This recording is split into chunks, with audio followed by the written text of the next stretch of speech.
और एक बात और याद रखिएगा, हमारी मौत से सिलसिला बंद नहीं होगा। जो लोग मरने से डरते हैं उन्हें गुलाम बनना पड़ता है। ना गुलाम थे, न हैं और न बनाए जा सकेंगे इंशाअल्लाह। कि एनवायरमेंट फ्रेंडली बकरी ईद करो, वर्चुअल बकरी काटो। अब हेमंता बिस्वा जी हरकत में आए हैं और उन्होंने उसके खिलाफ FIR कर दी है और शेर वजाहत भीगी बिल्ली बनकर कहीं भगौड़ा हो गया है।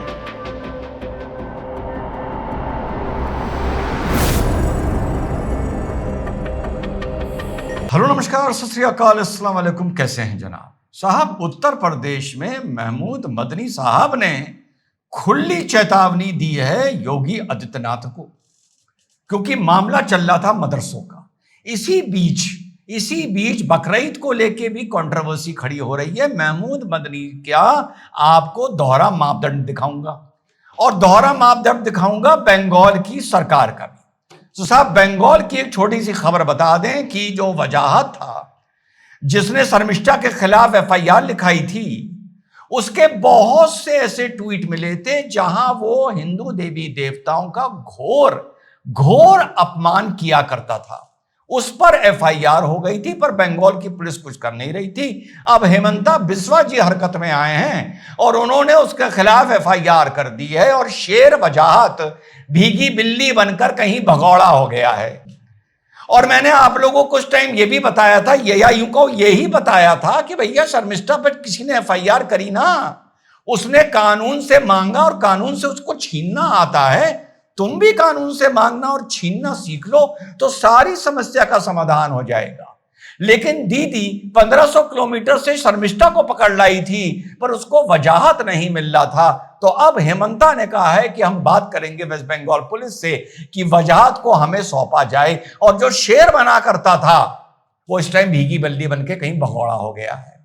और दूसरी बात आपको यह भी बता दूं कि शर्मिष्ठा की बोली बात को खंडन करना, उसकी बुराई करना, उस पर सवाल पूछना, सैकड़ों लाखों करोड़ों हिंदू खड़े हो जाएंगे। लेकिन अब जब वजाहत भगोड़ा बन के 2 कौड़ी का भागा हुआ है डर के मारे, यह कहने के लिए कि ठीक तो है शर्मिष्ठा जेल गई है तो वजाहत को भी जाना चाहिए, यह कहने के लिए कोई भाई खड़ा नहीं होगा।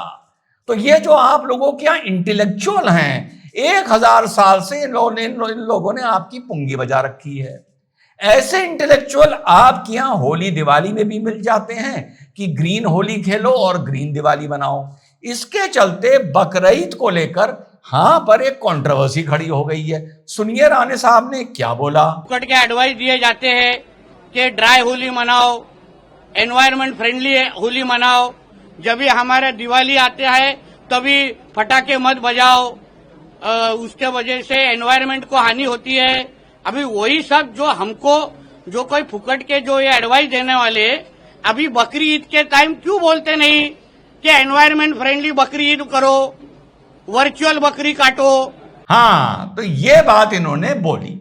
अब इसके जवाब में माइक लगा दिया गया महमूद मदनी साहब के, जमताए उलमा हिंद के चेयरमैन हैं, प्रेसिडेंट हैं, अध्यक्ष हैं, क्या हैं।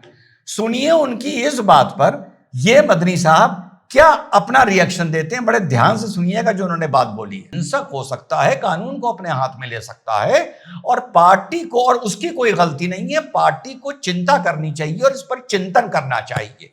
अब मदनी, तुम अपने कुर्ते के अंदर झांक के चिंतन कब करोगे ये मुझे नहीं पता।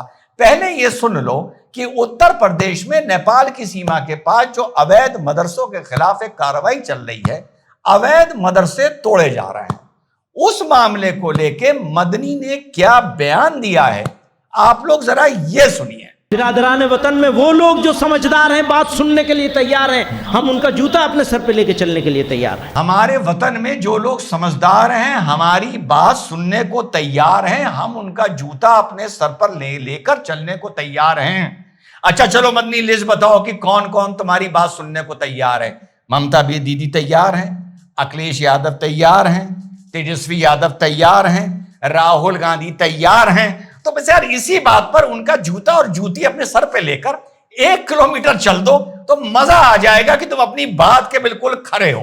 और अगर खरे नहीं हो तो इस तरह की ओछी और छोटी बात किसी इंसान को नहीं करनी चाहिए कि मैं किसी का जूता अपने सर पर लेकर चलने को तैयार हूं। आगे चलो। लेकिन जो लोग गुलाम बनाने की कोशिश करेंगे उनसे मालूम है हमें कि अंजाम में हमारी मौत आएगी, लेकिन मौत सिलसिले को ख़त्म नहीं करेगी, जिंदा करेगी इंशाअल्लाह। सही के लिए क्या है, मदरसा अपनी ज़ाती ज़मीन में हो, इमारत मंजूरियाँ लेके बनाई गई हो, फायर फाइटिंग का अरेंजमेंट हो, बच्चों के रखने का जो इंतज़ाम हुकूक़ अतफ़ाल से मुताल्लिक़ है उसको भी पूरा किया जा रहा हो।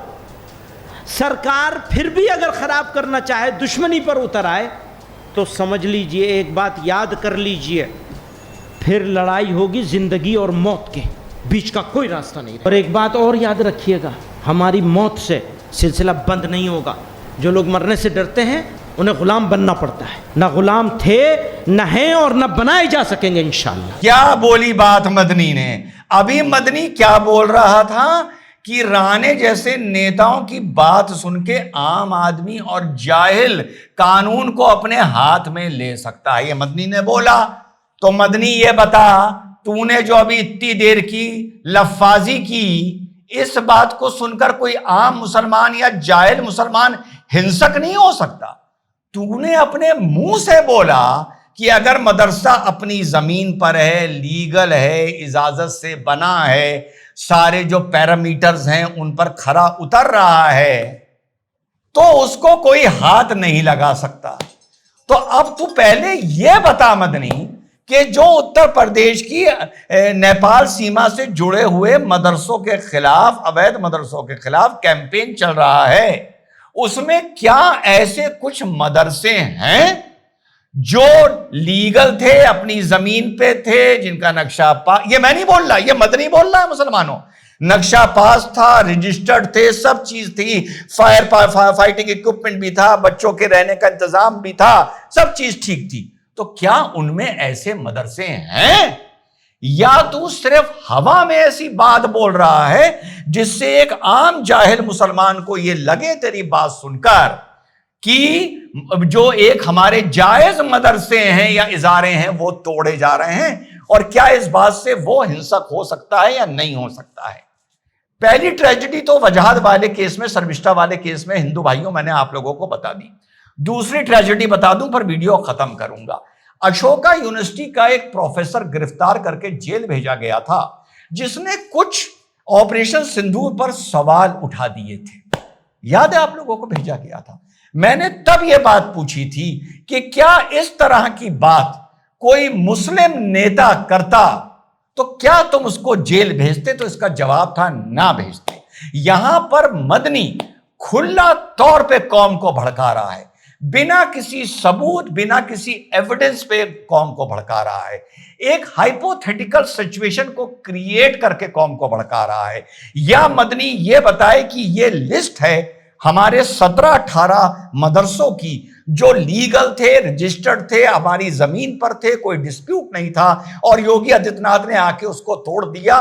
फिर उसके बाद ये बोले कि हम मरने मारने को तैयार हो जाएंगे। फिर भी डॉक्टर सैयद रिजवान अहमद 1%, 5% को उसकी बात समझ लेगा। यानी हाथ में कुछ नहीं है, ना पुराना कोई ऐसा केस इस आदमी के पास है जहां पर लीगल मदरसा तोड़ा गया हो, ना इसके पास यह है जहां नेपाल में तोड़ा जा रहा है, लेकिन बकवास किया जा रहा है, लेकिन यह जेल नहीं भेजा जाएगा, लेकिन इसके खिलाफ मुकदमा नहीं होगा। लेकिन जेल भेजा जाएगा वो आम आदमी, या तो जो पैलेस्टीन जिंदाबाद करेगा, या अशोक यूनिवर्सिटी का प्रोफेसर भेजा जाएगा, और इन बातों का जब रिएक्शन होगा तो शर्मिष्ठा भेजी जाएगी।